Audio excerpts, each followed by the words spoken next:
জাবালে নূর যেখানে হুজুর ভাই, এটা সেই ঐতিহাসিক পাহাড় যেখানে হুজুর আকরাম সাল্লাল্লাহু আলাইহি সাল্লাম হিজরতের সময় কাফেরদের অত্যাচার থেকে বাঁচার জন্য এখানে কাফেররা মারার হুমকি দিয়েছিল।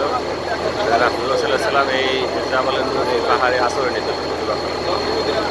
এই পাহাড়ের গুহায় আশ্রয় নিয়েছিল। সেই গুহায় আল্লাহর হুকুমে মাকড়সার জাল এবং কবুতরের ডিম পাড়ছিল এখানে। তারা যা দেখা কাকেরা মনে করছে যে মাকড়সার জাল তো এখানে কোনো মানুষ ঢুকলে তো জালটা ছিঁড়ে যেত, জাল তো ছিঁড়ে নাই। আর কবুতরও তো এখানে ডিম পারে, ডিম করে তাঁতি যাচ্ছে ডিমে, মানুষ ঢুকলে তো এখানে থাকতো না, এটা এ উড়ে চলে যেত। আল্লাহরই ইশারা, আল্লাহ আল্লাহ আল্লাহ যার হয়, আল্লাহ যদি বান্দার হয়ে যায় তার কেউ তো ক্ষতি করতে পারে না। আল্লাহ পাক তার দোস্ত এবং তার শরীরকে